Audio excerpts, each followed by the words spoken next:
The agenda be it resolved that the board approve the agenda. I need a mover and a seconder. Moved by trustee Barry, seconded by trustee Duma.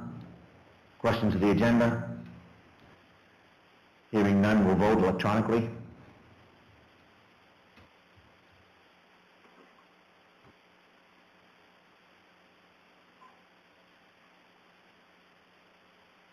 So, and it shows up certainly that trustee Rowland is not voting because she's obviously not here, and so it's passed. Thank you very much for that. Chair's comments in 3.1. I can tell you that it's not easy when there's weather and when there's a cold about whether to keep our schools open or not. I happen to be involved in that decision for about 10 years.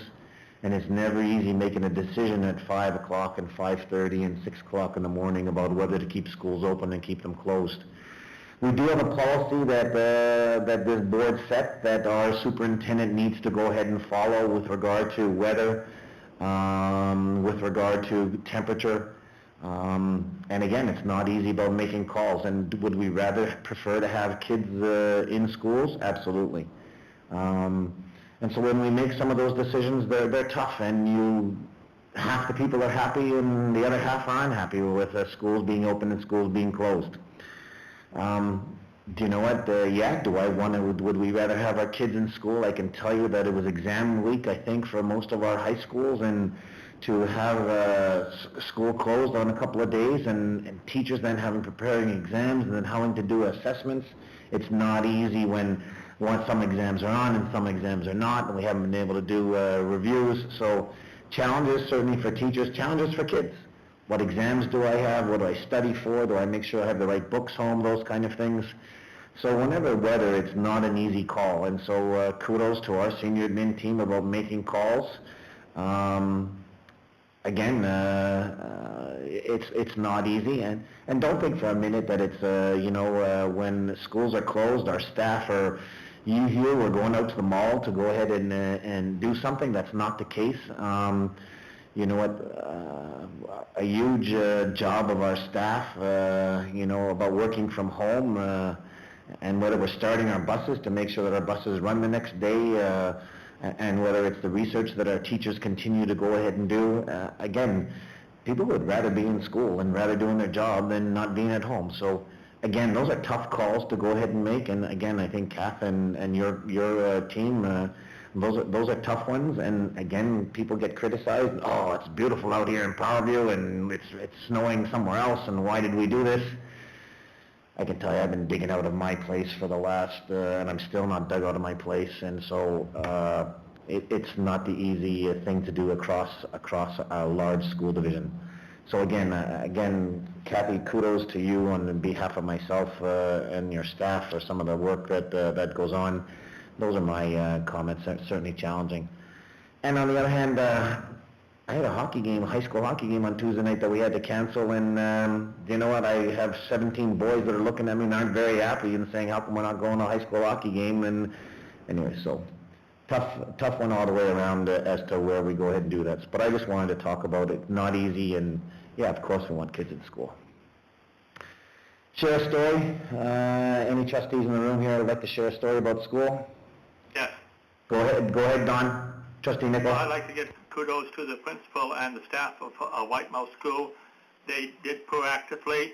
The kids were told on Monday that there was probably going to be no school on Tuesday and Wednesday, so make sure you bring all your books home so you can study for the exam that would be written on Thursday and following Monday. I guess they knew what was happening because the kids I talked to, they all had the books at home. They didn't have to worry about getting them. They had 2 extra days to study, so I'm expecting they're going to get better marks than they did if there hadn't been a snowfall. Thanks, Trustee Nichol. Others?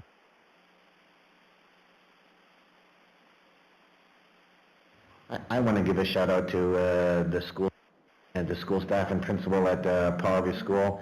Powerview School is certainly being hit with a large number of people away, and due to a variety of different concerns, and you know what, they're canceling they're having their resource teachers in classrooms. They're not having gym classes and not having music classes because they don't have enough substitutes, and everybody's pitching in about going ahead and doing it. So kudos to what's going on, and they're communicating with our superintendent. And again, we're still running school, and that's going on in all of our schools. I can tell you particularly about Powerview, so kudos to Mr. Reed and the staff at Powerview School. Kath, I'm sure that it's going on in all of our other schools, and people are pitching in, so thanks certainly for that, because we know that sometimes we don't have enough bodies and we need to find the bodies. Kath, did you want to comment?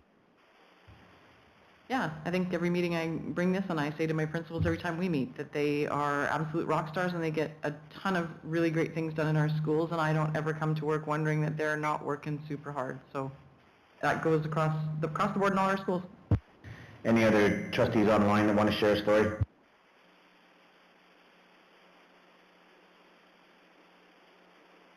Okay, we're going to move on. So 4.1 is that we have a delegation here. Kath, I'm going to let you introduce the people that are here. Sure. So we have Elizabeth Redekop, who is at Grafton Colony School, and we have Robert Pankratz, who is at Richland Colony School. And I think, Liz, you're first, yeah? Yeah, perfect. So I'm going to make sure that you have all the time you need to tell us all about Grafton Colony School, and you're up. Good evening. My name is Elizabeth Redekop, and I'm the interim principal at Grafton School. You can go to the next one. I'm currently the only teacher at Grafton School. I do have 3 educational assistants who work with me. Brenda Lang's with us 3 days a week and spends most of her time with the grade 2 to 7s. Lynn Gates is with us 4 days a week and spends almost all of her time supporting our senior year students. And Ann Penner also works 4 days a week, and her focus is on working with the early literacy and numeracy with our grade 1 and kindergarten students. We currently have a very small student body with only 15 students from kindergarten to grade 12. We have 9 students in the early and middle years class and 6 students in our high school. We have several additional spaces that we use on a daily basis. Our middle years room, our staff room and kitchens used for kindergarten and grade 1 instruction as well. The gym, which is used for phys ed and music, as well as our library, which we use for our high school TV courses. There are several important characteristics to note about the students at Grafton School. First of all, as you'd likely expect, all of our students are English as additional language learners. In general, they're able to communicate with ease in English, but do struggle in reading activities due to not having the range of vocabulary that children who speak English at home would have. We do have 1 student who's on a modified program in high school and requires one-on-one. And we are fortunate that all of our students are quite lively and eager to participate. There's rarely a dull moment, and we don't have any students who are shy to speak up. So our school goal for 2021 to 2022 is, by the end of June 2022, all students will have improved in their reading fluency and comprehension through focused literacy instruction and engaging classroom activities. So what led us to this goal? Before I started in this position, teaching staff at the school had noticed that students were struggling significantly with reading. The literacy program leaders were called in to offer support last year. They suggested implementing the following programs: Rhyme Magic and Leveled Literacy Intervention, also known as LLI. Staff last year noticed that students' reading had improved after several months of using these programs. As I transitioned into this role in May of last year, it was suggested to me that it would be a good idea to keep the momentum going of these programs and to make increasing literacy skills a key goal for the next school year. So that's how I came to decide to focus on literacy. Here's an overview of our progress so far. In September, we started up our reading groups using board-level literacy intervention materials from the division office. We also had all of our students complete reading surveys.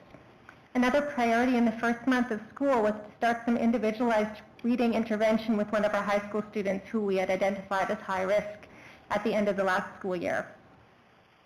In October, our focus was on implementing the Rhyme Magic program. We also completed running record reading assessments with each of our students to determine the reading levels. In November, we had our program leaders come out to support us in the implementation of our goals. And our focus was on student engagement in the reading goal and on setting personal reading goals. In December, our focus was increasing student engagement in the home reading program. Most recently, we've been starting up our reading groups again and making decisions about how to use our school budget to support our goals, as well as reassessing where all of our students are at in their reading goals. So far this year, we've been using mostly borrowed materials for our reading instruction. However, we did recently make a decision to invest some money in literacy materials using our school budget. The Literacy Footprints program was recommended to us last year by the literacy program leaders as an alternative to the leveled literacy intervention program that we had been borrowing from another school. Literacy Footprints offers a similar comprehensive approach to leveled literacy instruction as LLI, but it is more affordable and seems to be organized in a way that will be more user-friendly for us. It's also a program that's in line with Jan Richardson's approach to guided reading that the division has been promoting. Because we have so few students at Grafton, and I was aware that Richland School was also working on literacy this year, I reached out to Robert to see if he'd like to collaborate with us in purchasing these materials. We are also fortunate that the division decided to contribute to this purchase by paying for 1/3 of the cost. The numbers on the screen there are somewhat rounded since the purchase is in US dollars, and I don't know the exact numbers due to the exchange rates. We do not have these materials in hand yet, but we're looking forward to using them soon. And on the screen there, you can see an image of what we've ordered, which is the grade 1 kit as well as the grade 3 kit, and then an example of what the lesson card looks like. We have received very good support from our program leaders. You can go on. A little overview of our PD days. We have, every time we have PD as a staff, we have ongoing conversations about our reading goal and the challenges and successes we are having with students. We spent time doing some videos and training around the Rhyme Magic program. I also attended a SAGE session about hidden visual dysfunction. After that session, I purchased the book that was recommended, Eyes on Track by Christy Remick. And in it, there are some really interesting vision exercises that we've also been practicing with the staff on PD days and starting to implement with students. I came away from this session with a clear sense that strong visual processing skills are an essential foundational skill for success in reading, and look forward to learning more about this. At future sessions, we'll continue to learn about our future sessions will continue to do some training on the Literacy Footprints materials that we've ordered. Now on to, we can go into the data. Thanks. Okay, so here you can see this graph shows the reading levels of our students in June of 2021, October of 2021, and then most recently, just last week, January 2022. Each of these bars refers to just one student, as we have very few students at our school. You'll see that there's not a huge increase, and one of the issues that I wanted to mention is that I found that when the students came back in September, there had been significant learning loss over the summer. So some of the students, the bar from June to October has actually gone down. And for most of them, they'd kind of gotten back up to where they were in June by the time we assessed in mid-October. Some of the students, you'll notice in my grade 2 students as well, some of the grade 7s, they read quite a bit over the summer and they just continue to increase. So that's just a bit about that data. The most notable increase is with our grade 9 student who we had put onto a one-on-one program this fall.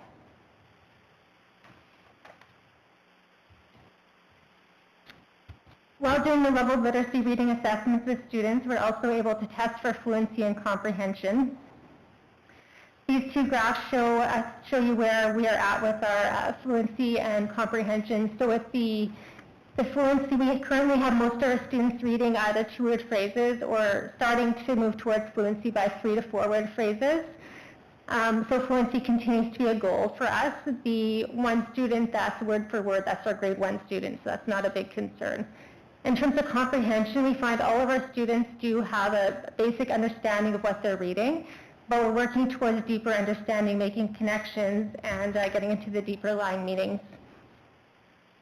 So for the remainder of the school year, we'll continue to be working on fluency and comprehension with our students. Yes, our next steps will be continuing what we're doing. We're going to be starting off with this new program, the Literacy Footprints. We're expecting continuing to work on home reading initiatives to try to, hopefully that can carry over to the next summer so we see a little bit less reading loss next summer. And just ultimately our goal is to instill in students a love for learning and to give them the skills that they need not only to be successful in school but also in life. And I included a few visuals here. I couldn't include pictures of students due to photo restrictions, but just to give you a bit of a sense of some of the vibrancy of our school, here's a few pictures of their art.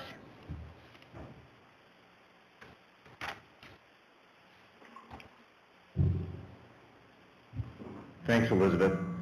Are there any questions that we have for Elizabeth? Trustee Barry? On there? Oh, yeah, there. Oh, thanks. Yeah, that was a very interesting presentation. I just got two questions. The first one is Grafton School, is that the colony on Colony Road? Am I thinking the right one? Yeah, so it's Springfield Colony. It's the colony that makes the cabinets, sort of right, between Enola and Elma. Yeah, I know where that is. Yeah. And the next question is, do you have a graduating class of Yeah, we have students? two students that will be graduating this year. Mm-hmm. Trustee Duma? Thank you for the presentation. Just looking at your graph, you're showing the grade 2. You didn't show the grade 3? We don't have any grade 3 students this year. No grade 3s? Yeah. Okay. And no grade 5s either. So is this the first year that you've done the graph? Yeah, I just started mid-May last year, so I'm into, my 6th month there or so. Okay. I could look back further. The other teachers would have data, but I didn't look at data before from before I was working at the school. Anyone else online have any questions for Elizabeth? Harris. Go ahead, Trustee Harris. I'm Robin Harris. I'm Ward 2 trustee. Both these colony schools are in my ward. My apologies to both for not being there to offer my support to you personally this evening, but otherwise no questions. We'll tar and feather you later if that's okay, Robin. No worries. Anyone else? Questions? So Elizabeth, I have a question for you. The data here that you've got with your kids looks good. So A, are you happy, and what's your next step? Next step in terms of the school goals specifically, or? I'm certainly enjoying being there a lot. One thing that maybe I'll bring up a little apart from the specific goals, once I started working at the colony there, I just realized how important music is to this colony. So that's something that might end up being our next year goal, somewhere in the line of music, just because that's I've just realized how important it is to this particular community. Okay, so I'm going to come back to about the reading level. So are you happy about how your kids have done from June until January now? Are you happy about it? And what's your next step about reading level, about as you're looking to, do you think there's what I'm seeing is some progress, and so great to see. So I want to know if you're happy about it, and I want to know I also want to know about their next steps. Yeah, so I am pretty happy with where they're at. I'd say my focus is definitely on the grade 4s and 5s. I'm really happy with, obviously the grade 2 is just flying away, no concerns there. The kindergarten grade 1 are doing really well, grade 7s are doing great, grade 9, the progress is just phenomenal. I never could have imagined she would progress as well as she is. So it's really the grade 4 or 5 that I'm going to be focusing on for the next few months, and they're the ones for whom the grade 3 level literacy kit, even though they're grade 4 or 5, because of the EAL, the level should be just right for them, and I'm really hoping that that intervention will be helpful for this particular group. And it's not easy coming in and presenting in front of the board, Elizabeth. You did very well, so thank you for coming and going ahead and doing that. The data and the information here, certainly with the presentation, I think that we all appreciate very much. Thank you. And now we have Mr. Pankratz. You've got 3 minutes, Mr. Pankratz. The floor is yours. Well, that works out well because my notes are buried in the technology here somewhere. Yeah, that would be awesome. Thank you, Kathy. There was one view that I had where the notes... It says it's a PDF version now. You'd have to get into the OneDrive. It's on OneDrive. It was the OneDrive, I shared it with Jody and... That'd be... Then you can see the... nice. See the notes, so just,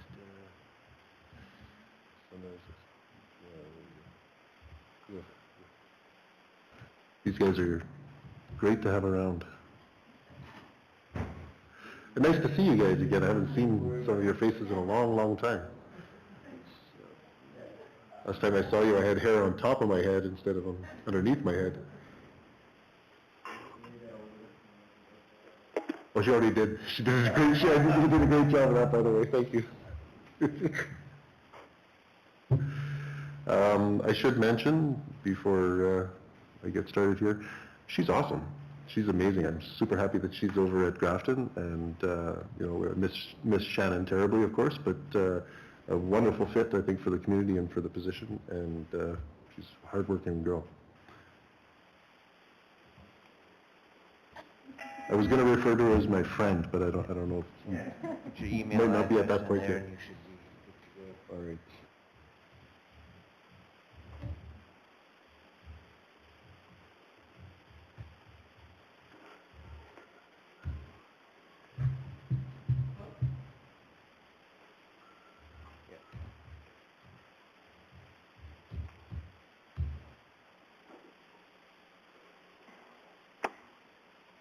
We just want... Locked out.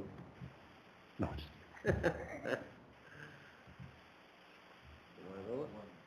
Yep, I think that's all. Beautiful. Thanks, Lars.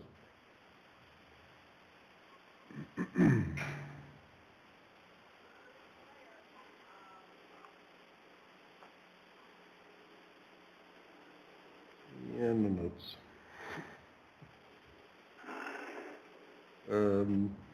Mine had a view where there were like notes at the bottom that I had written in there. We just have to change the... Just gotta go hit it there. That would be the one. Oh, beautiful. I saw them there for a moment.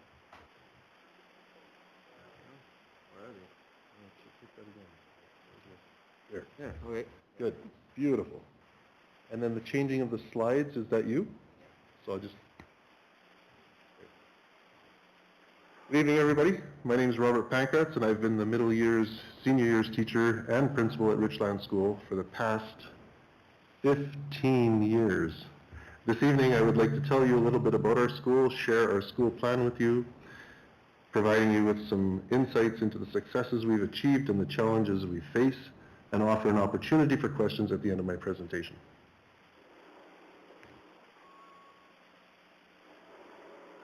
I guess I have to change it here too. Good. Richland School is Sunrise School Division's southernmost school, located 10 kilometers south of Enola, just off Highway 12. We have a total enrollment of 33 K-12 students, and this year we have 4 high school students, 13 middle year students, and 16 early year students. Our staff is made up of a 0.1 admin, 1.9 teachers, and 1.5 EAs. Our early years teacher, Ms. Hassman, has 16 students in her K-4 classroom, with kindergarten students attending mornings only. I teach 13 middle year students and 4 high school students who are also enrolled in teacher-mediated option and high school apprenticeship courses. Richland School celebrated our first ever graduation ceremony in 2007. Since then, we've had 6 more graduating ceremonies and have one of our former graduates currently completing her EA certification diploma through Red River College Polytech. Richland School has a long history of celebrating literacy, and we've had the distinct pleasure of having many visitors share in our celebrations. We've had school board trustees. Can Trustee Harris and Trustee Nichols see all this? All right, good. We've had local politicians. We've even had the Queen's provincial representatives, the Honourable John Harvard and the Honourable Janice Filman.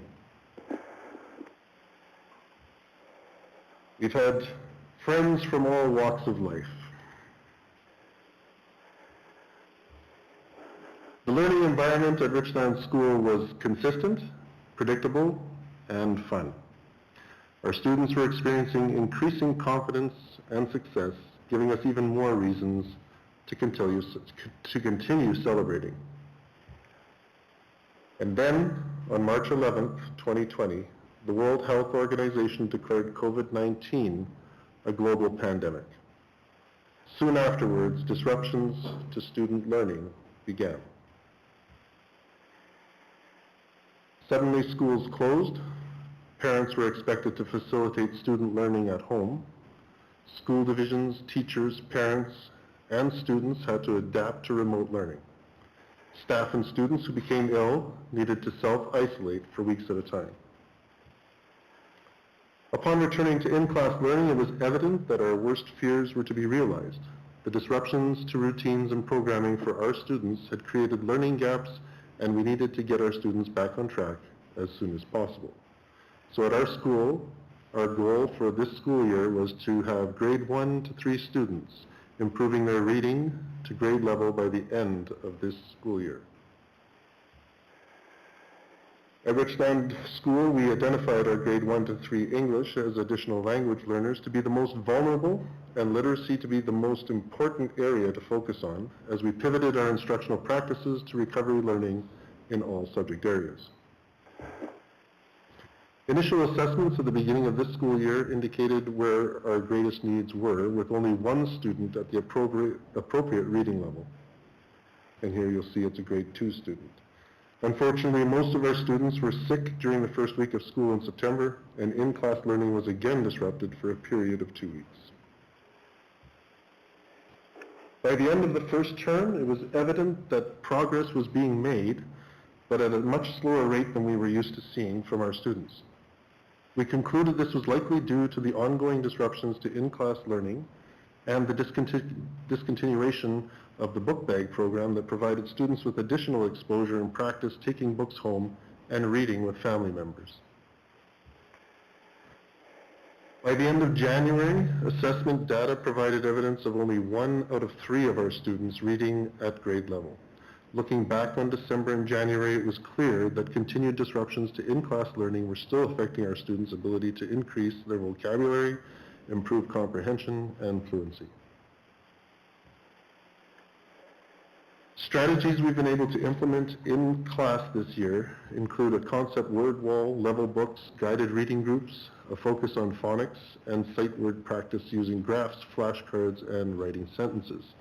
All of these strategies have proven to be effective under normal circumstances, but this year we need to be able to do more.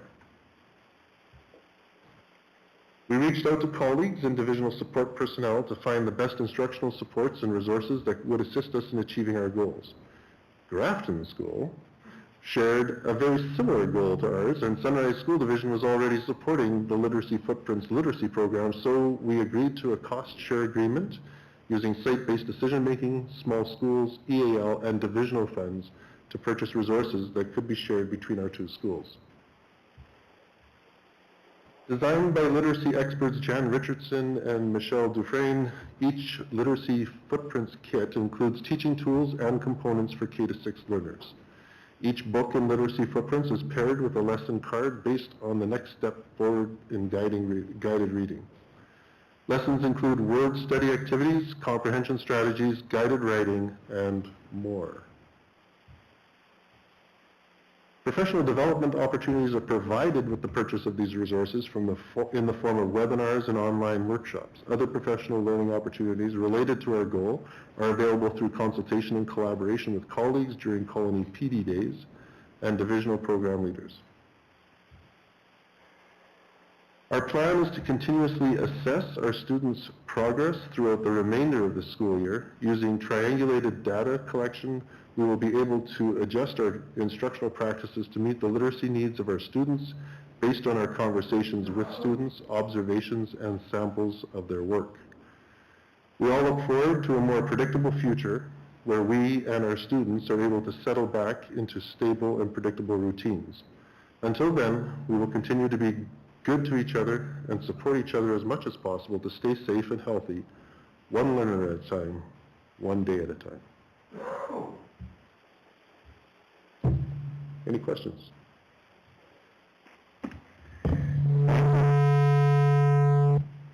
I have a question. Yeah, I'll get right to it, Don. I just wanted to go ahead and thank Mr. Pankratz, a man of to the words and precise. Thanks very much for going ahead and doing that. Trustee Nichol, the floor is yours. You said that you discontinued the book bag program. Could you tell me the reason why? Good evening, Don. Did you hear what I said? Yep, I heard you loud and clear. And the reason we had to discontinue the book bag program last year was because at the time it was suspected that the virus could be transferred through the exchanging of books back and forth to school. So that was one of the things that we scaled back on. And we're really, really lucky and fortunate now that we can get back into the routine of doing that, because for the kids to be reading at home with their parents, we find it's really helpful for the parents also to have an idea of where their kids are at with their reading, and the added complication of the fact that they don't read English outside of school otherwise. So in a world where you're only speaking German and the only place where you use English is in the school, it's one way for us to be able to expand their ability to use English. No, I understand that it's back in effect this year, is that right?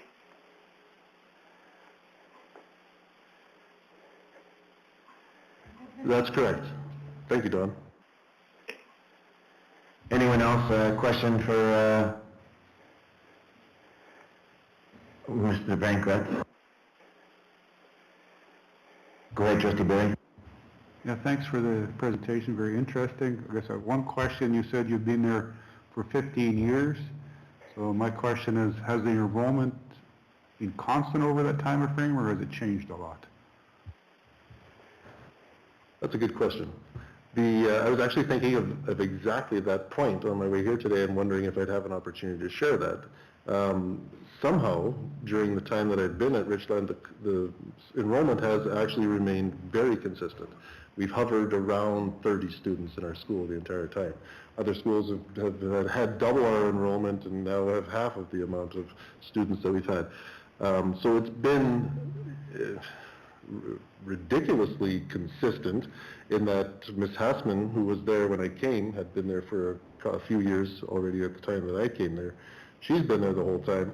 I've been there the whole time. We've been graduating students for the past few years who have never known any other teacher or principal, and for us it's really, the benefits of that have been the consistency, the connections, the communication with the families, the sense of it not being as much a school as it is a family environment.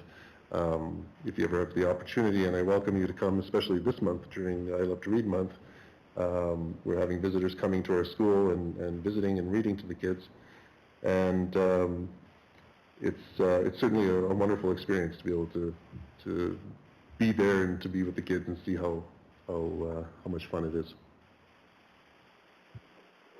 Anyone else have a question for Robert?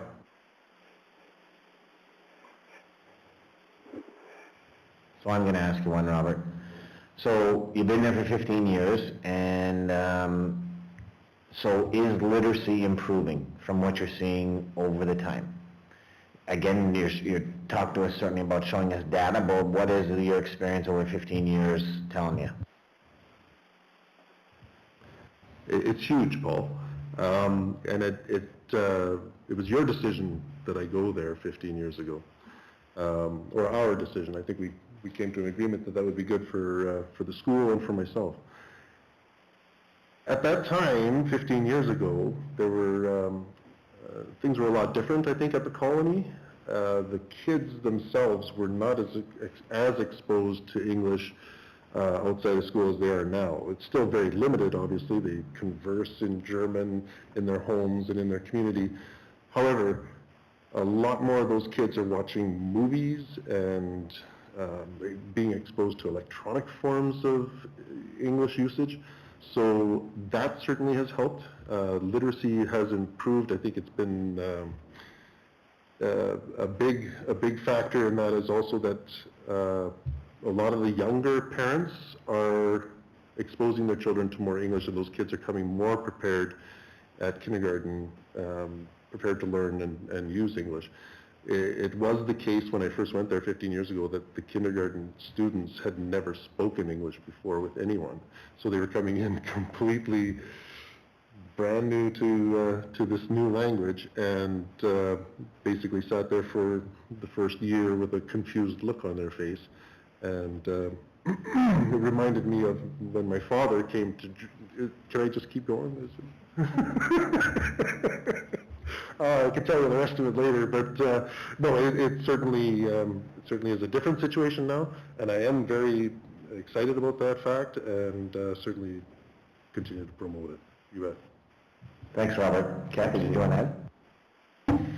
I just want to say great job to both of you. Thank you for coming and spending some time with us this evening. I know you only have a small amount of time to kind of share the bits and pieces here, but I wanted to mention to the group and to everyone watching that when you do walk into the colonies, it's very evident to see the student work up on the walls. It's also a really, really different feel on our colonies because the kids will engage with visitors in the school. And when I first started visiting, that wasn't something that was happening, and that's something that we promote on our colonies. I get bombarded with questions at both of your colonies every time I come in there, and it's fabulous. It's rich conversation with kids and rich conversations with principals around what are the goals they're doing. But I think for me, the student work that's up there for people to see when they come in is just fabulous on both your parts. So thank you. Good job. Yeah, so on behalf of the board, thanks very much for the two of you coming. Appreciate it. And we expect you to be staying for the rest of the meeting to enjoy the rich culture and go from there. No, just kidding. Have a good one. Drive safe.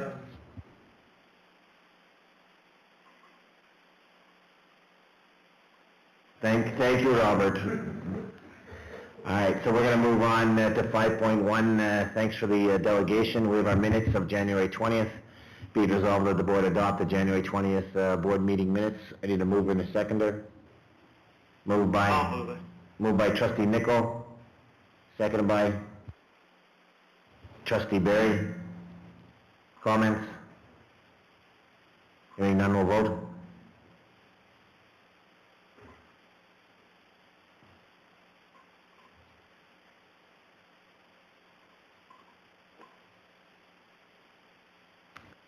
And they passed 7-1. Thank you. 6.1 is the superintendent's report. Kath?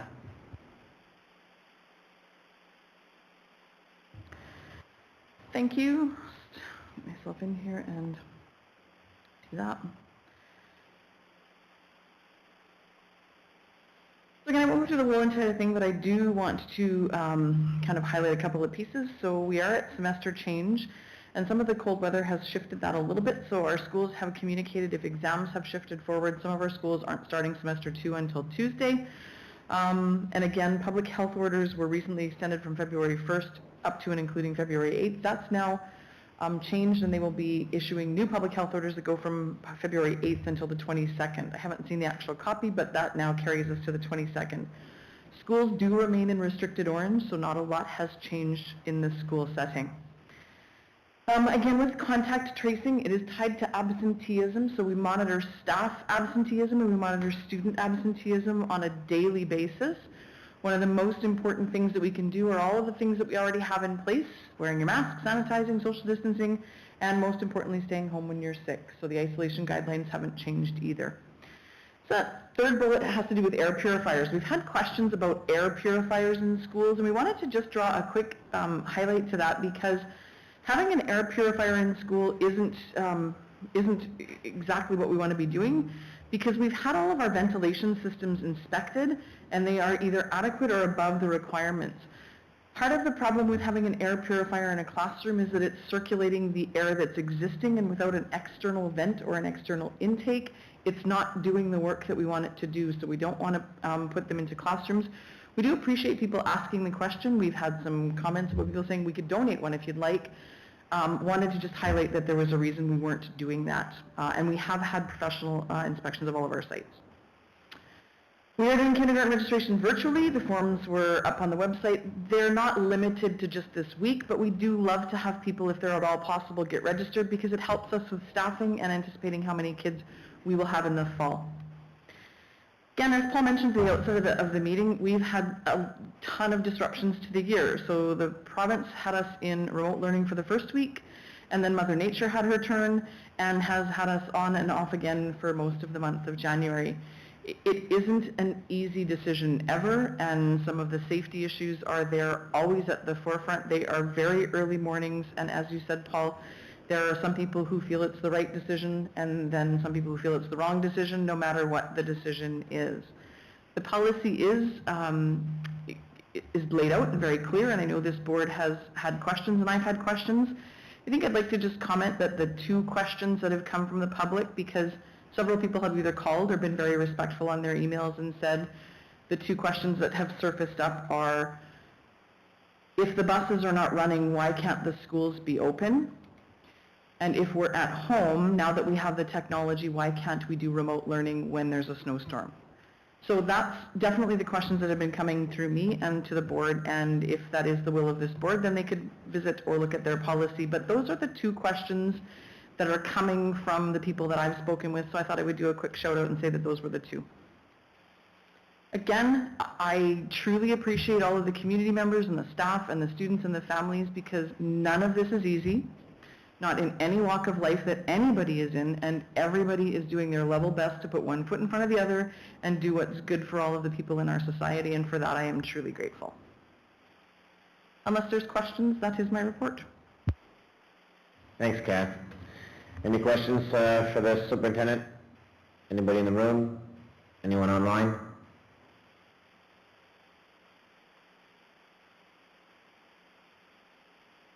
Okay, hearing none. Thanks, Kath. We have the draft 6.2 draft reporting schedule. It's for information. Anything you want to point?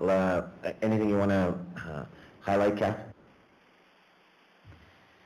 Last meeting we didn't have the grade 3-4 results, and just in between our agenda setting and now they have come in, so we'll be bringing those grade 3 or 4 results from the provincial assessment as soon as we get a chance to look at them and put together a report. So they're on the way. We did get them.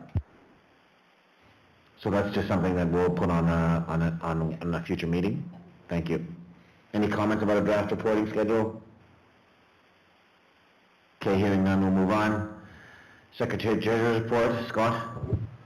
Thank you, Mr. Chair. I'll highlight a few items on the report.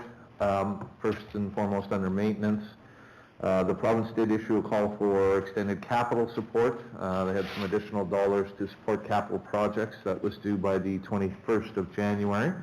So it provided a list here of some of the projects that were on the priority list for maintenance, essentially a priority list under capital D. We have submitted this list to the province, waiting to hear back potentially on what, if any, funding we will get. We did identify priorities around accessibility, around ventilation, things like that. So we did try to focus a little bit on those types of things. You also see, some fire alarm systems and other items on here, but as I mentioned, we'll wait to see what the province comes back with on that. Under IT, I feel like I'm beating the same drum over and over again, but really, honestly, they're two priority projects, and it's taken a lot of their time over the last little while. The multi-factor authentication, as you all went through in Office 365, well, now we're going to start to roll it out through PowerSchool. Most of our staff access PowerSchool, at the very least, even just to see their pay stubs, so it's going to affect most of the staff in the division. Certainly anybody working in finance, anybody working in HR, this is a system we use on an ongoing basis. Trustees that are responsible for reviewing and approving payables will heavily impact them. So that is expected to be rolled out next week, I believe around the end of next week into Valentine's Day, so certainly their technicians will be standing by. We had a few glitches here and there when we rolled that out for Office 365, but I think all in all it went smooth. The other one is the migration from Maplewood to Assembly, and again, I've been beating on this for a while, but It's a similar system, again, I think Kathy mentioned last time, Assembly was bought out Maplewood, so, it's very similar. It's a very different interface for our users, more Windows-based. And also what causes headaches for our folks in IT is a lot of our systems sort of speak to each other. We have a TransFinder or Route Finder system in transportation, for example, that imports data from our student information system. So if the system changes a little bit, that creates glitches. So our school messenger system picks up information from our student information system. So we're making sure not only that front-end users or secretaries and administrators and teachers are familiar with how to use the system, but also that the back-end works and all of our systems are talking to each other. It's caused us a bit of headaches, as migrations like this often do, but I think ICT is doing the best job they can to keep us going and make sure everything's working.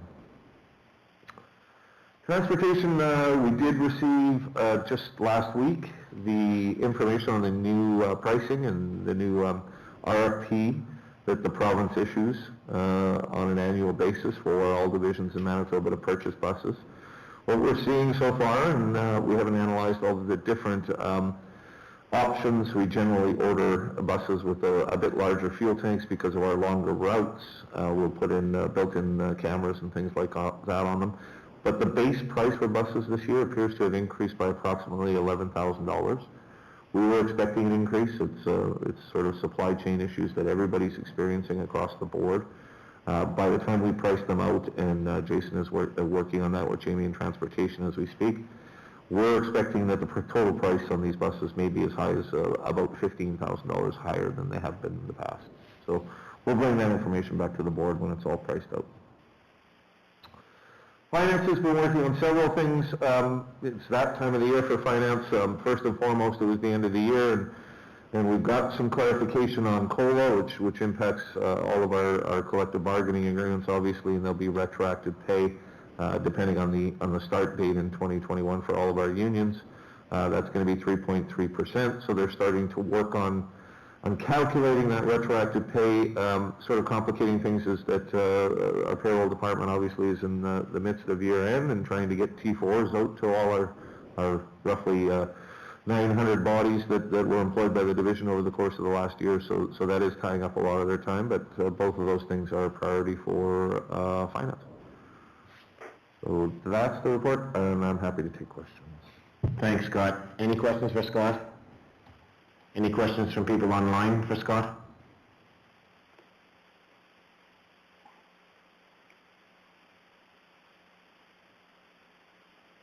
Anybody in the room? Trustee Barry? I just got one question here. I'm not questioning the need, but it just seems to me sort of odd that we're needing capital upgrades for Gillow School. It's a fairly new school, and yet we're doing upgrades for it. Compared to some of the other schools, are quite a bit older. Would that be fair to say? Yeah, I could look into a little more information. I mean, Gillis is fairly new. I believe, though, now it's about 15, roughly, Kathy. Yeah, I know just the way that Gillis is structured. Their library is a very high traffic area, obviously, for flooring. And in terms of the alarm system, it's a good point, Trustee Barry. I can get some more information on that point. Trustee Duma? So these proposed were approved, or they were just proposed? Sorry. The proposed capital proposals have been submitted in, but have you heard anything back? At this point, no, we've not heard anything back from the province yet.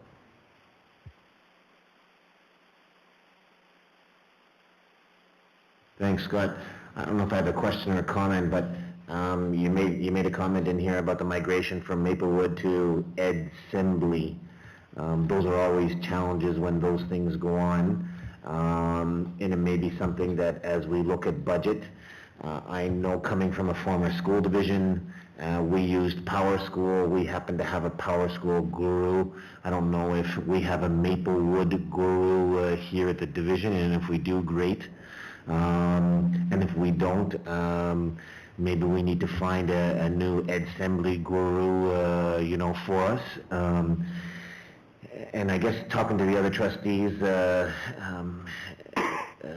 sometimes the student information system can be very technical, and when it doesn't work, I remember staff in my building getting pretty upset, and when we had someone that we could get answers to quickly, and that's whether we just don't have the capacity to go ahead and do that because we need extra people to do that.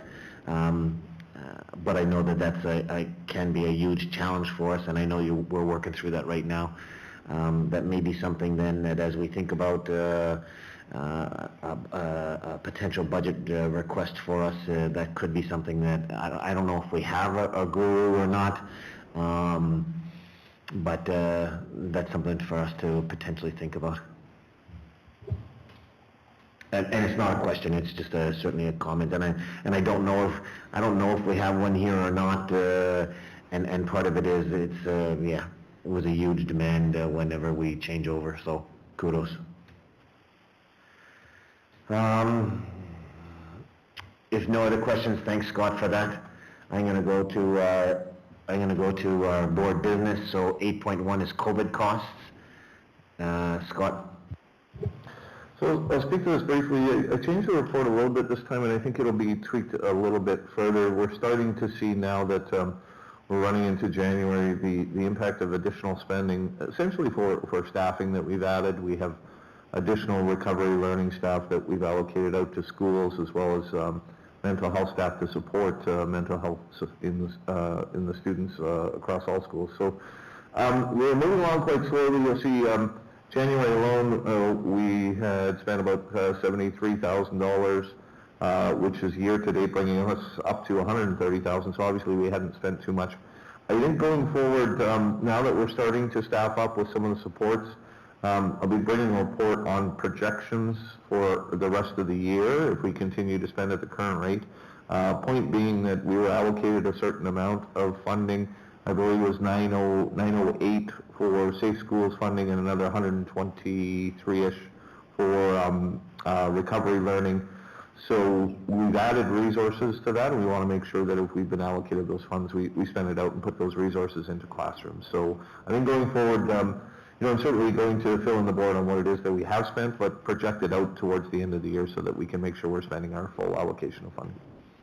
Thanks, Scott. And Scott, one thing that you could do, probably for the board, but also for the public, I do think that, and Kathy, correct me, one of the things that we said was that there's probably about 13 additional positions that we were putting in, and you did show it to us at one time back in October or November, and you did say that it was starting in January, but could you bring something back to us to say that of COVID, this is and you use the word recovery learning, but if you could bring something back to us and saying we now have these people doing these things in our schools, not only will it help our trustees, but I think it'll help the public by turning around and saying, oh, we hired an extra in this school because the principal was talking about that. I think that if you update us, that'll help us for sure. And I don't understand how one of the things, a crossing guard, how is a crossing guard related to COVID?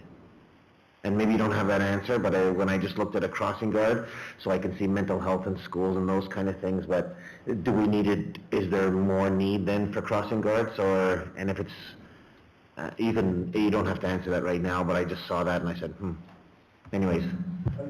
Quick with policy, at one point in time when our transportation was operating at reduced levels, we had more traffic coming into our schools, which caused that. That has kind of abated now, but there's still remnants of some additional staffing. Thank you. So any other questions about COVID costs? Anyway, Scott, thank you for bringing that, and it's not only good for, again, it's not only good for our trustees, it's really good for the public to talk a little bit about where dollars are being spent, and certainly as governments now are trying to put more money into schools, showing certainly where this is going is very transparent. Thank you for doing that. Decision-making matrix, it's still for us to review. Trustee Pachakowski, did you want to take a crack at where we are with our decision-making matrix?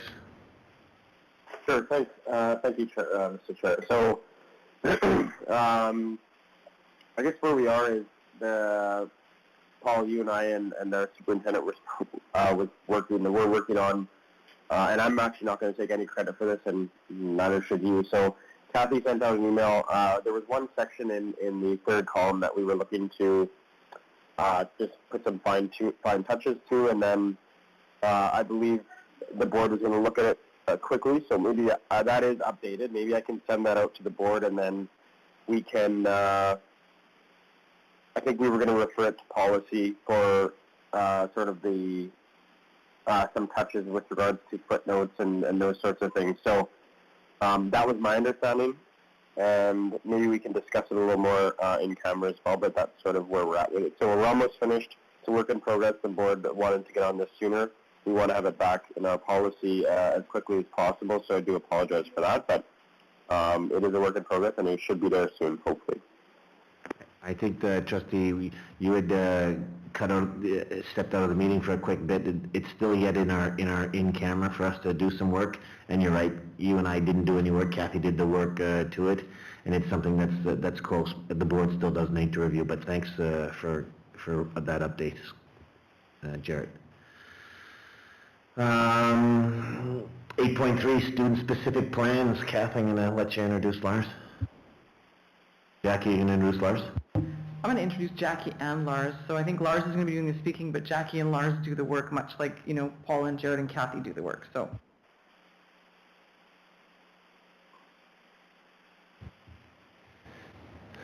We have good sound here. Good sound. Thanks for putting this on the agenda today. It's going to be a very brief overview of what student-specific plans are and where we're at with them, and a very little bit of history. So fire on to the next slide there. This is what we're going to talk about briefly today, and I'm going to address the background here. And I think one of the pertinent things to know about the background is that we use a system called Clever. You were talking about student information systems before. Clever is one of those things that interacts with Maplewood and now Assembly. It allows us to gather data in a really flexible way, which has allowed us to get a picture into what's happening with student-specific plans. So that's where a lot of this information comes from. That's all that's really required for a background. So on to the terms. The term SSP, it used to be called IEPs, but that was very confusing just a few years ago. Student-specific plan, that's what SSP stands for. That is an umbrella term that stands for a number of different student plans. So these are the plans that we have in Sunrise. There's healthcare plans, personal transportation plans, adapted education plans, ELAPs, CMPs, IEPs. We're going to go over all of those very briefly. These plans, what's on them, the parts of them, is dictated by Manitoba Education and Early Childhood Learning. The formats that we use and the names for them, those change by division. So these are the ones that we have. For example, you won't see BIP up there. It used to be called a Behavior Intervention Plan. That just falls into what we call an Individual Education Plan, and I think you'll get a picture of why in a few minutes. Very briefly, why do we have student-specific plans at all?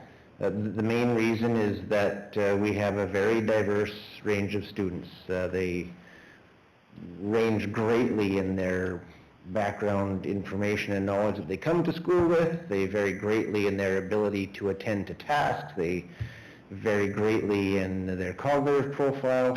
We could have a probably 3-hour presentation about that. The other part is that it's legislated. The provincial legislation around appropriate educational programming clearly lays out that student-specific plans are a must under certain circumstances, and again, we're not going to get into the nitty-gritty details of that, but fundamentally that's why we have clinicians, because specialized assessment is demanded under certain circumstances, which lead to student-specific plans. So, talking about adapted education plans first. All kids start out with engaging in school, and teachers use universal design, differentiated instruction, and just good instruction to teach kids. Sometimes kids aren't successful.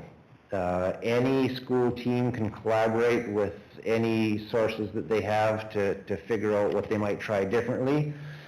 And if there's very specific details that have to be documented about, how a kid engages in learning or how they show evidence of learning, that can be documented on an adapted education plan.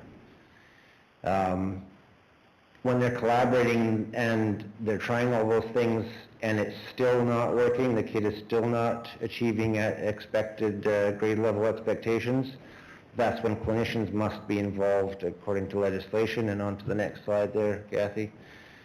They do specialized assessment with kids, and those recommendations that come out of that will very likely end up on an adapted education plan. It's probably important for you guys to know that you wouldn't see those kids separated in report card data. Adapted education plans are not designated on the provincial report card as per provincial reporting guidelines. It's just regular curriculum they're involved in. All those plans are is to help identify what's needed for them to engage in grade level curriculum.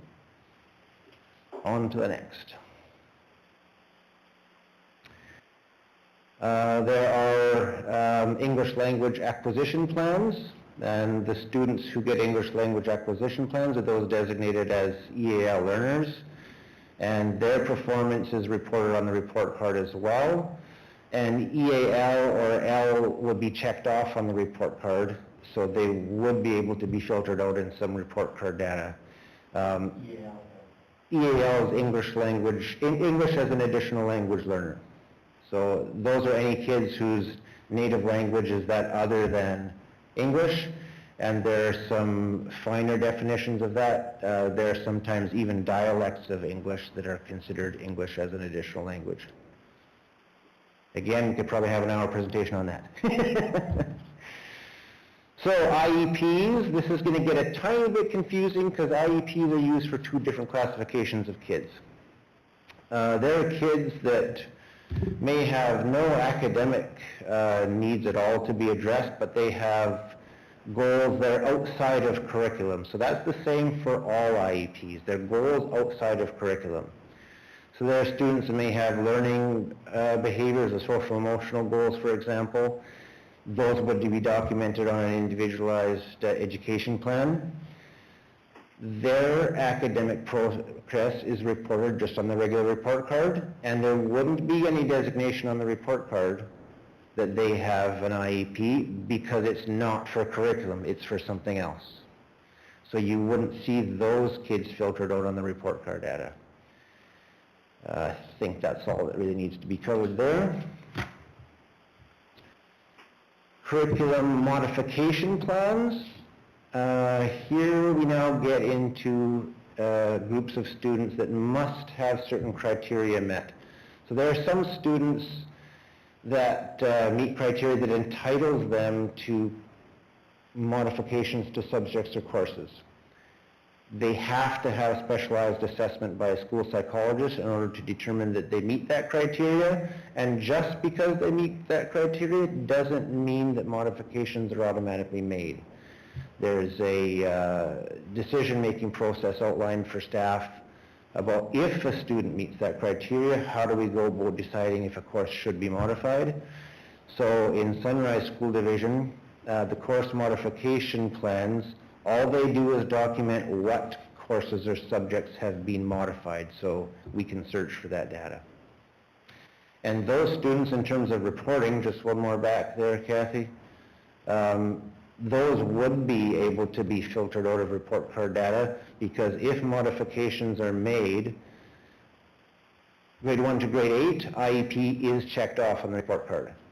And in grades 9 to 12, those courses are designated with an M. So that would be able to be filtered out. So here's the second category of students who would get an IEP.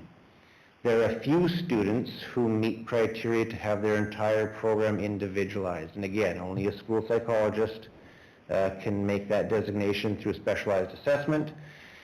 And those are students that meet that criteria and the team decides it's not reasonable or beneficial for them to engage in provincial curriculum. They're not going to benefit from it.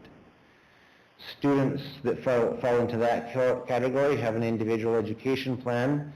And those are students who are likely to transition into supported settings when they leave school. Many of them stay to age 21 and their plans are really focused on transitioning into those community settings.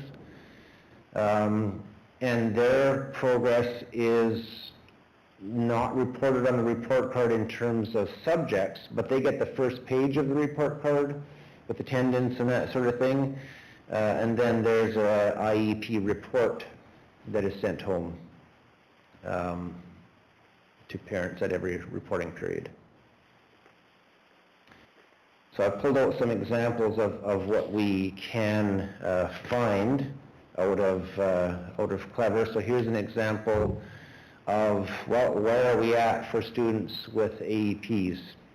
I do want to point out some areas of change, it's hard to say growth, but change. Starting back when we first collected AEP data like this, we had about 560 kids with AEPs. And now we have 365, but slightly more population. So schools, I believe, have focused more on good teaching and have reduced the number of kids with AEPs because we've gotten better at differentiated instruction, universal design, good Tier 1 instruction, which 10 years ago would have been documented on an AEP. Again, there's probably 3 hours of presentations on that. Here's another view, and this is new. This is the first time we're able to collect this data, just about in what areas are adaptations being made in the school division. And these don't represent kids. These are the numbers of times these areas show up on AEP. So just at a brief glance, you can tell that math, writing, and reading is where most of the adaptations are made in. And students, of course, might have 4 or 5 different areas that have adaptations made in. So this is just a picture of what we have happening in the school division. IEP data, again by grade. A little bit of a picture from back in 2016-17. We had 207 plans. And now we have 165, and we would expect to see 3 or 4% of the population to have some sort of specialized plans that require goals to be documented.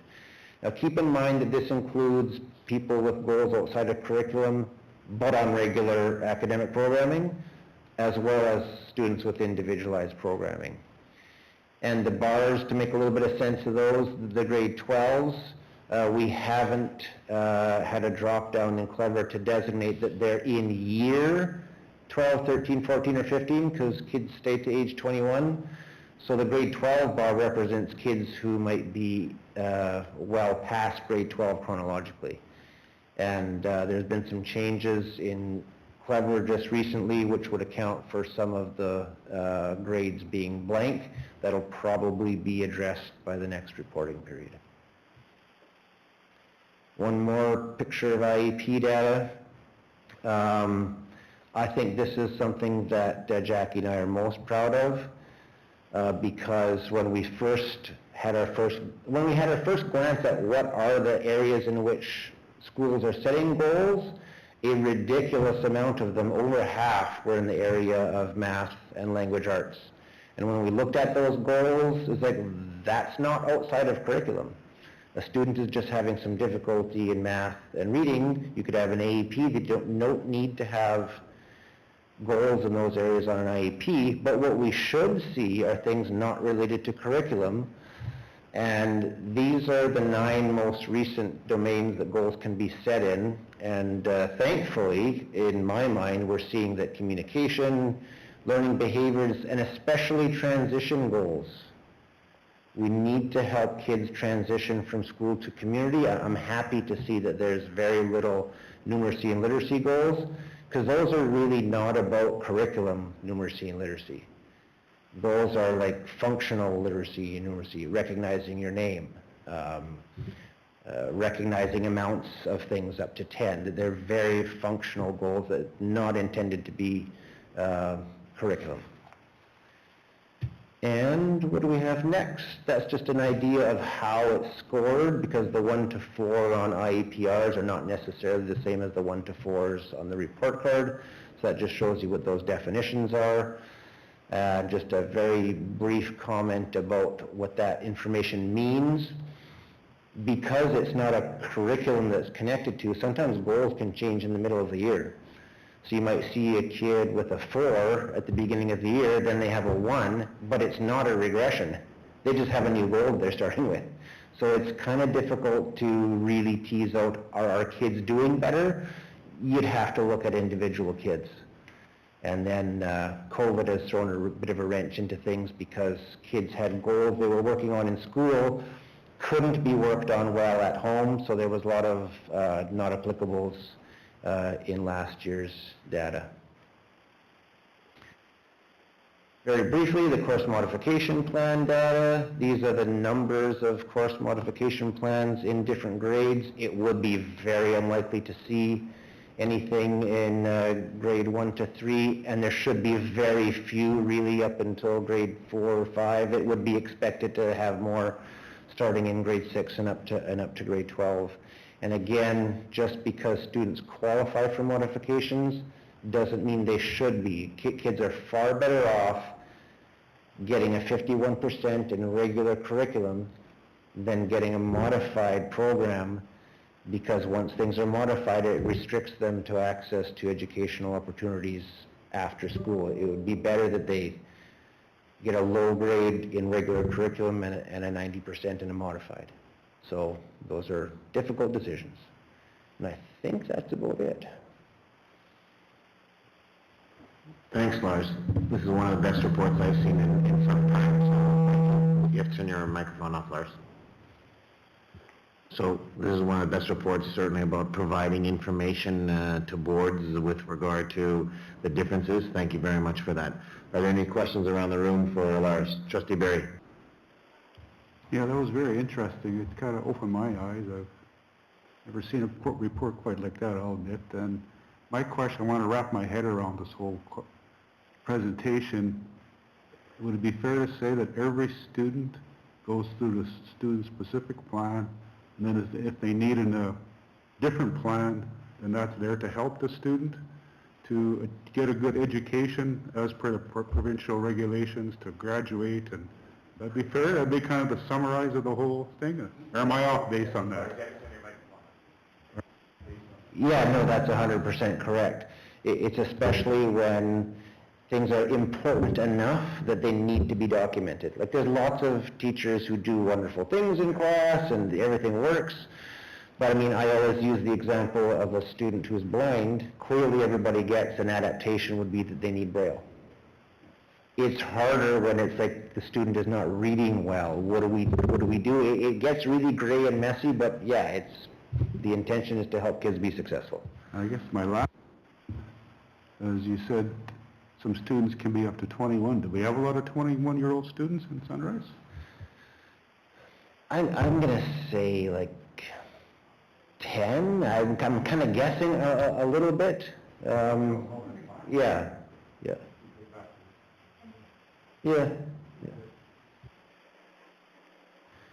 Thanks. Any other questions, people online for Lars?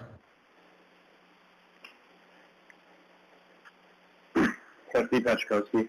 Go ahead. I don't really have a question, actually, but I really enjoyed this report. There's a lot of good information there that I wasn't aware of myself either, so thank you very much. You're welcome. So my question would always come back to you, and maybe it's not for tonight, but how do we get better? And you don't have 3 hours, and if it's a 3-hour question, I'll be super brief. The province has a review and reporting process that they do on a rotational basis with all school divisions, and it really covers a wide range of how are you doing in a wide variety of areas. Several years ago, it was identified that we really weren't doing a good job of transitions, and we've gotten much better at that. I think that the evidence of there being more transition goals is part of that. I know personally I'd like to see more detailed plans for students that have like exact details about transition stuff, and we're getting there.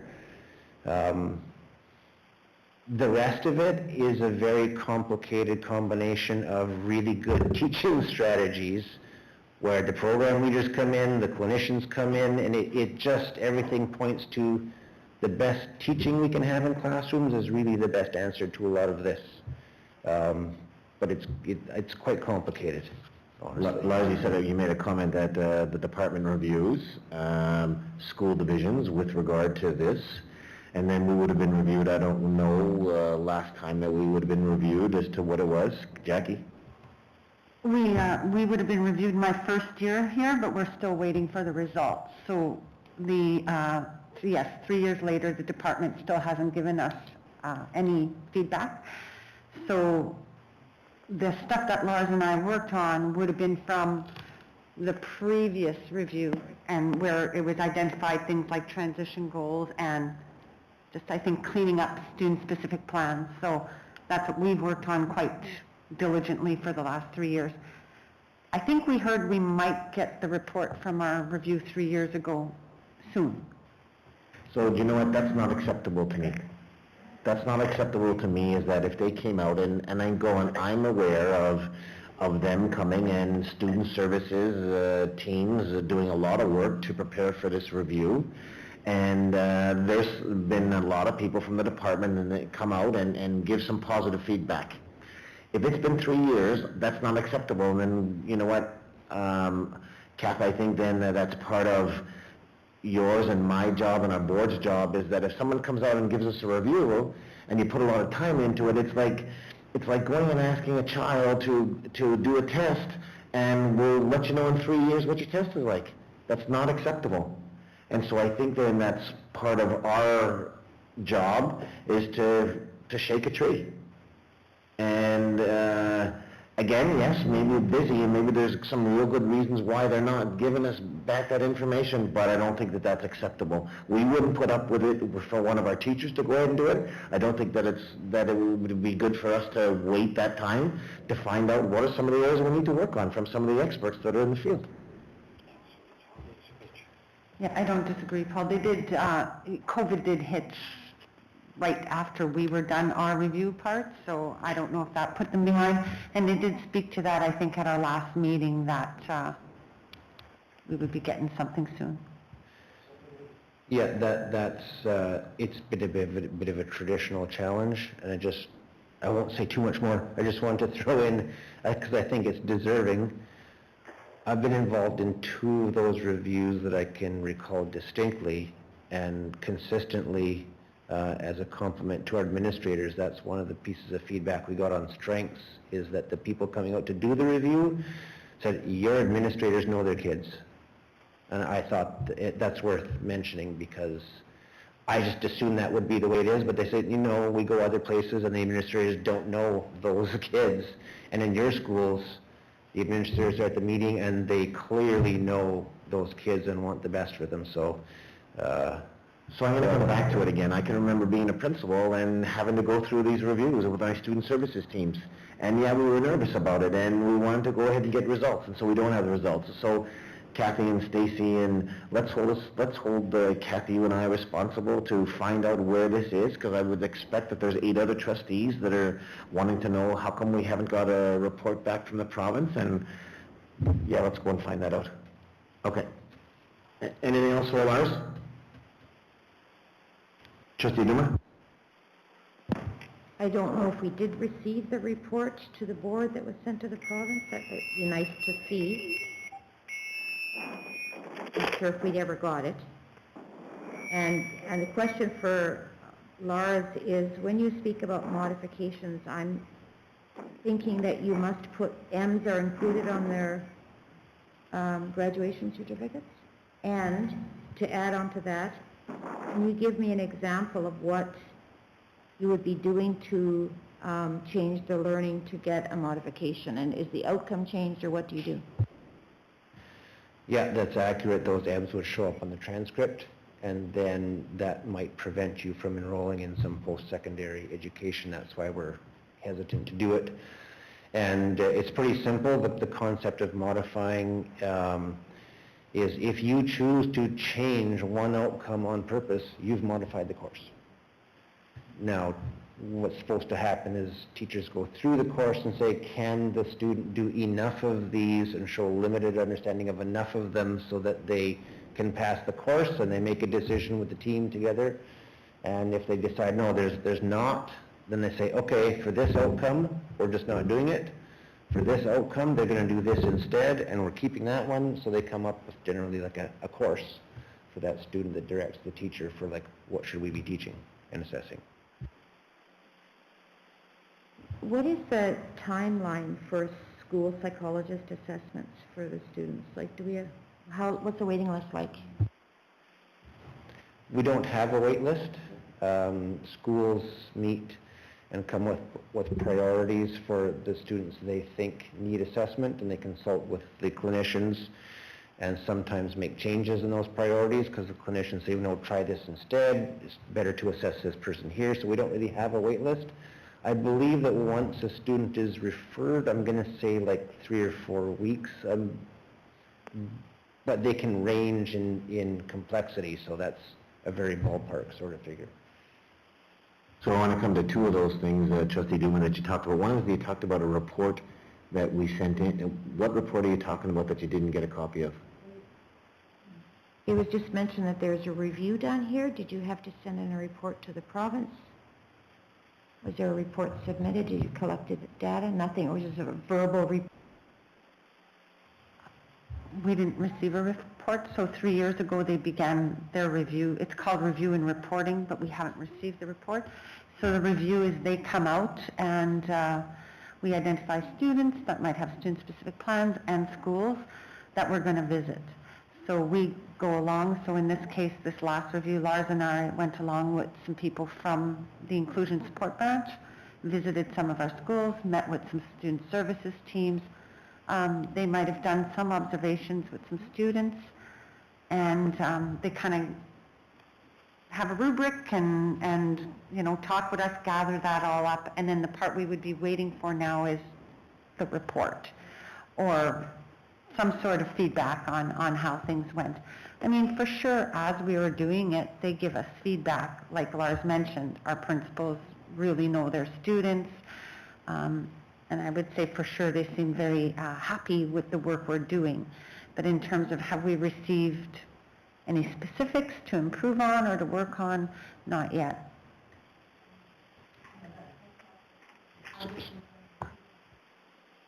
So this isn't a new thing, is that the department has come out in the past and reviewed student services to give feedback to schools to make sure that, I'm going to say, what Lars and Jackie are getting their people to do, that they are following some of the guidelines that are outlined with the department.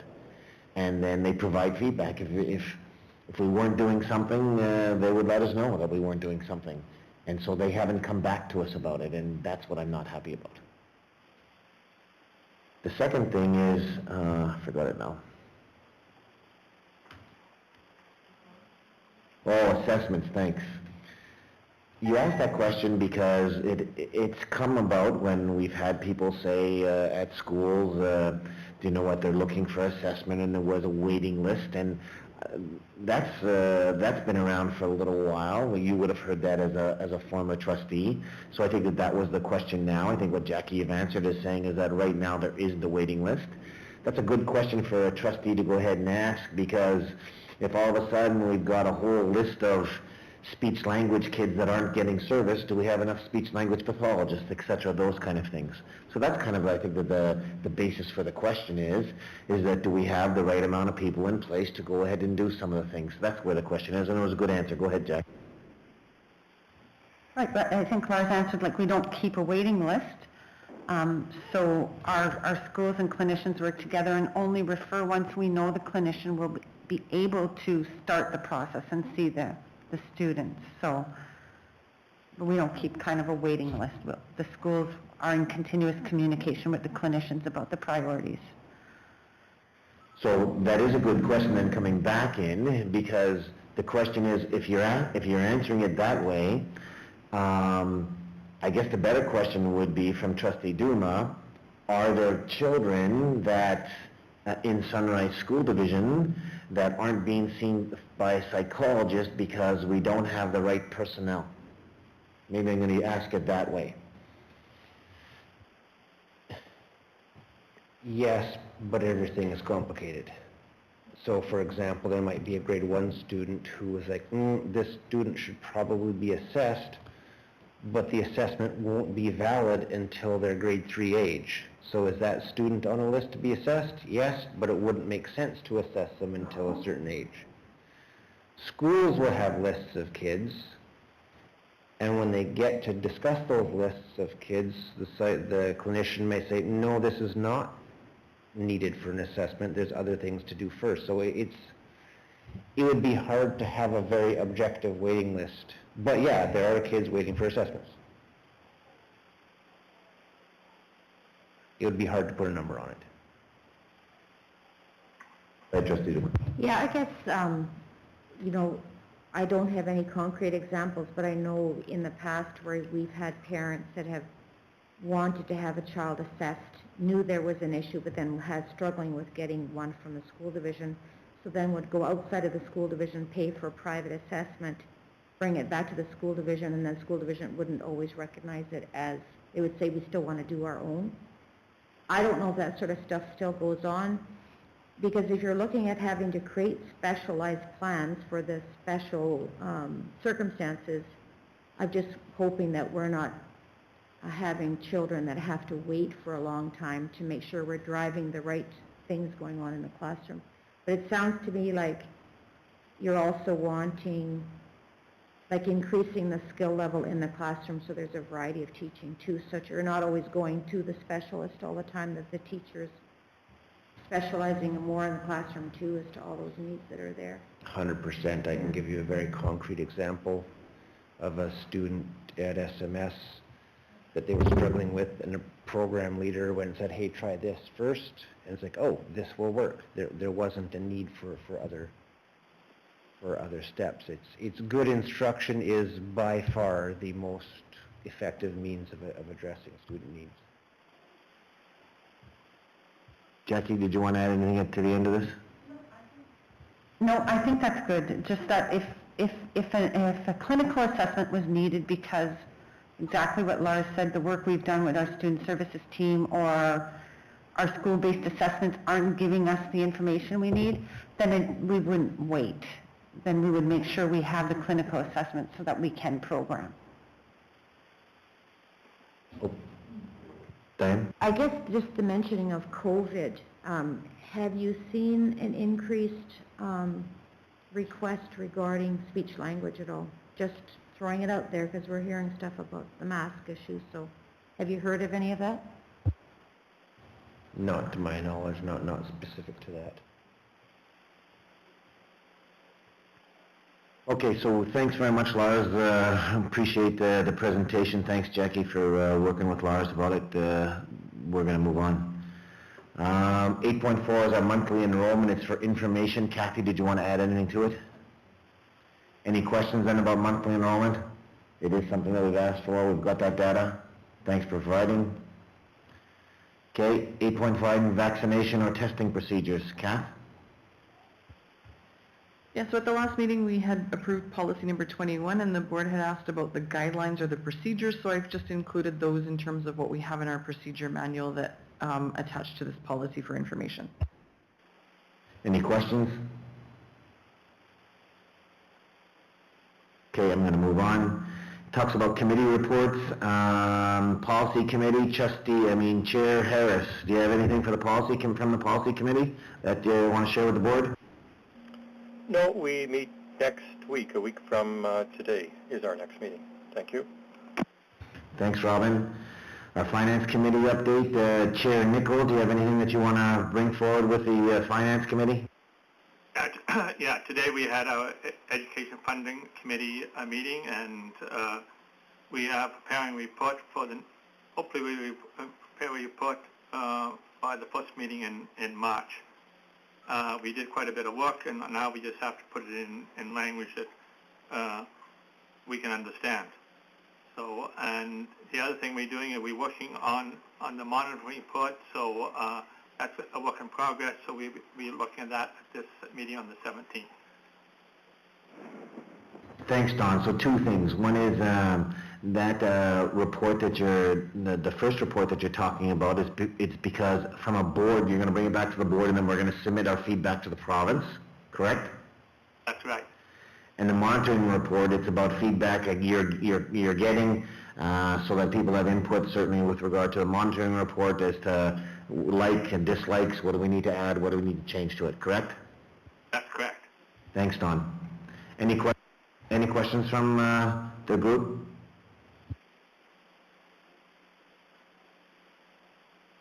Okay, hearing none, Don is Trustee Nicol is the signing authority for the month of February.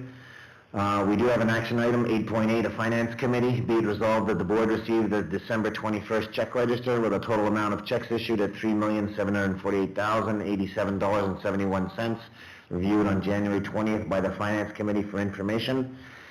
Don, you're going to move this check register? Yes. Do I need a seconder? Harris. Thank you, Robin. Comments to it? Okay, hearing none, we'll vote.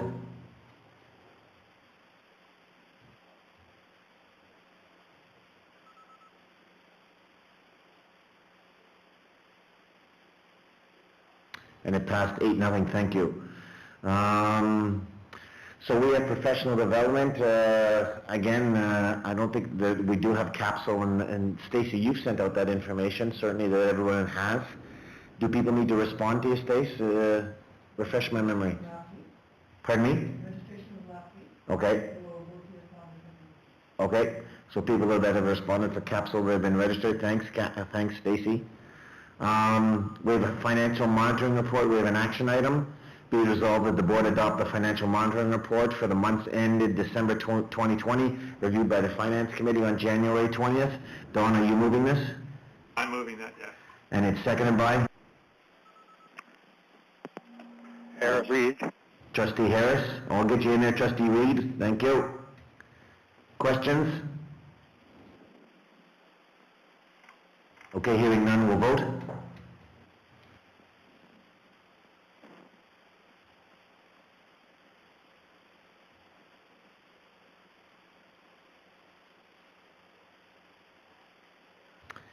And it passed 6-2. Thank you for that. Board correspondence, you have a bunch of information there, certainly. One thing that I do want to bring up, 11.2, it's the Bill 45 about the proclamation.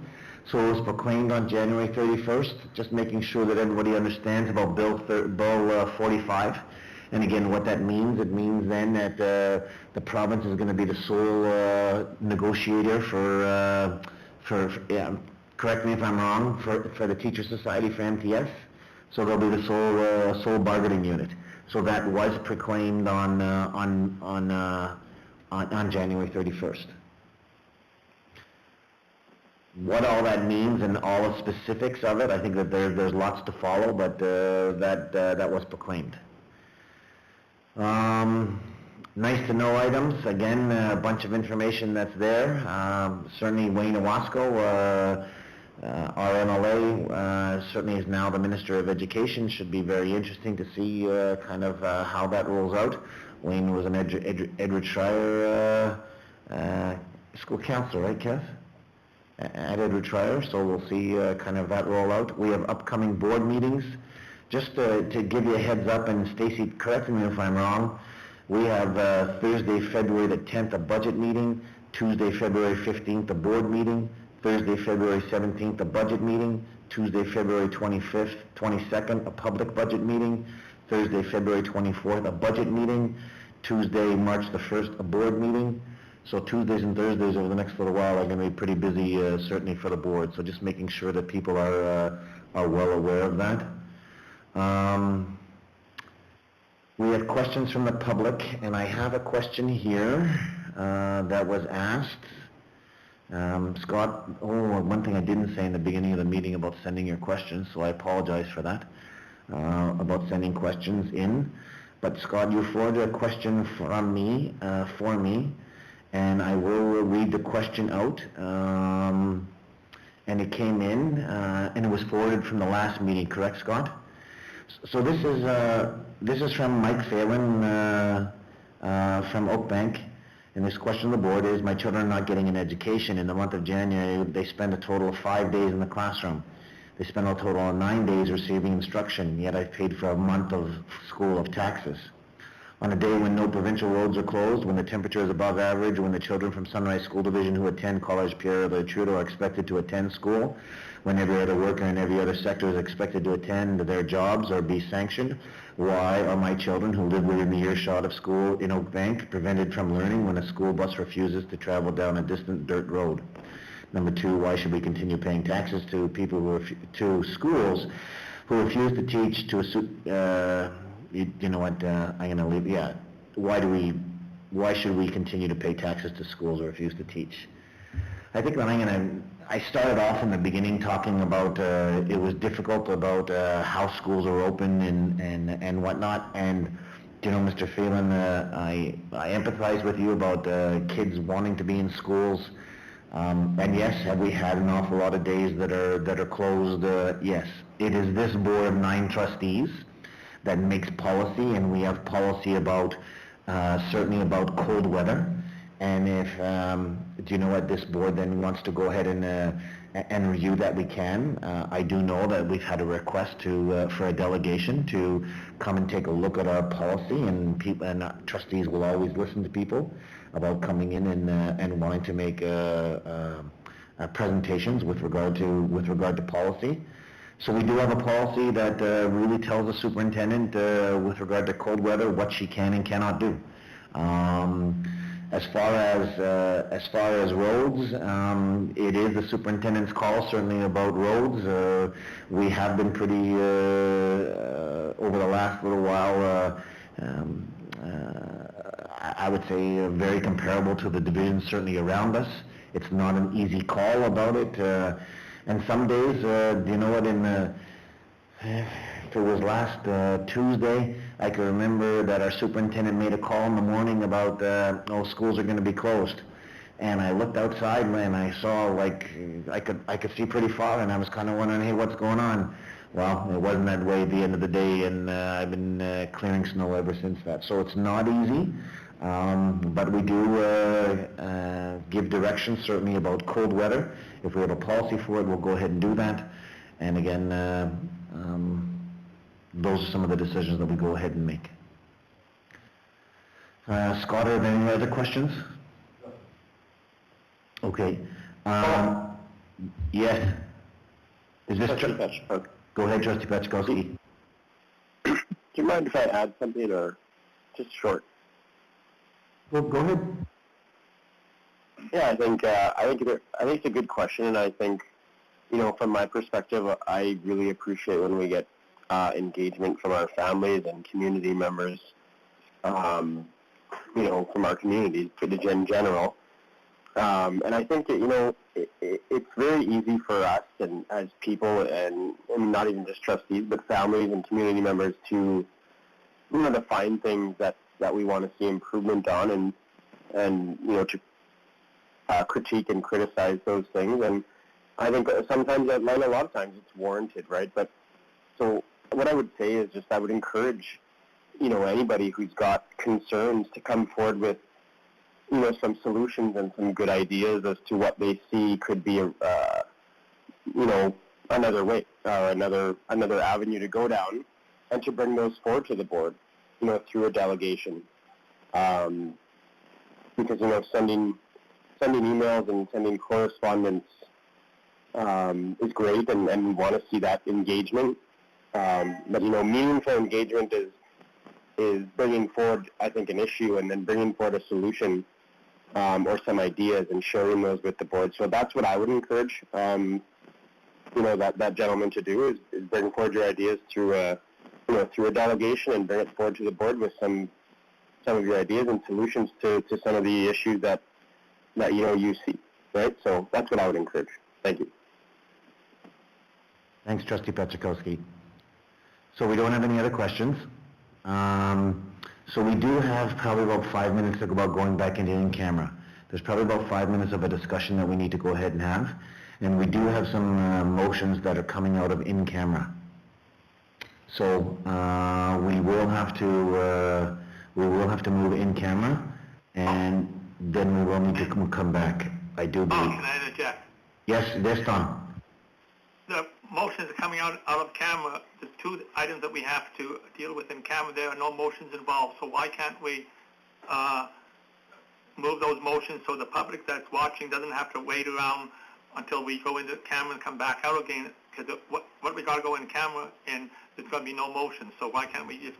Yeah, that's a great idea, Don, and I see heads nodding around the room, so why don't we do that? Thank you for that suggestion. So I'm going to stay. Are we good to continue on? Okay, so here, 17.1 is be it resolved that the board approve the contract negotiation parameters for the assistant superintendent positions as recommended. I need a mover and a seconder. Harris. Moved by Trustee Harris, seconded by Trustee Berry.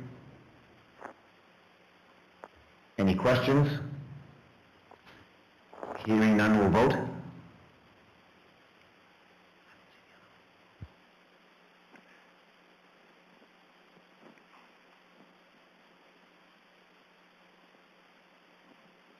And it passed 8-0, thank you.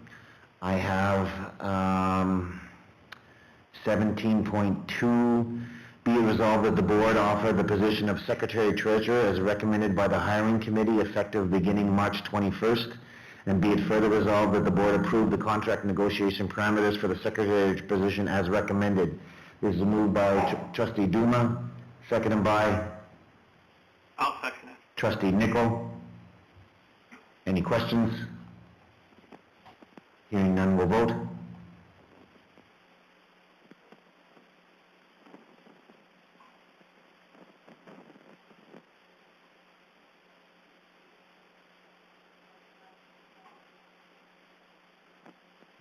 And 17.3 is be it resolved that the Board of Trustees create a committee comprised of Trustee Duma, Inslee, Nicol, and Paczakowski to meet and provide a report back to the board on the superintendent contract by March the 15th.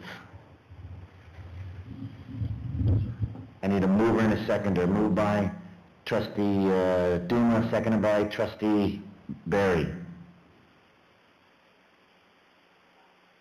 Hearing any questions?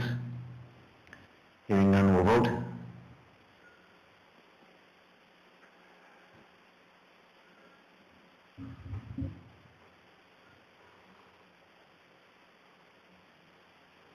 Okay. So this is 8 and it was unanimous, 8 in favor. Thank you for that. So I don't think that we're going to have any business coming out of our quick conversation, I think, as we go back into in-camera, because there's just 2 items from in-camera. So I do believe that we can adjourn our meeting. Are there any difficulty about adjourning our meeting from anyone? No. So I think that we can adjourn our meeting, and again, just go into camera and just for there's 2 quick items that we need to talk about. So, Stacy, can you do that? Is that I'm going to I'll adjourn our meeting at whatever 8:53, and people take 2 or 3 minutes. Actually, can we just do this right away? Yes. Okay.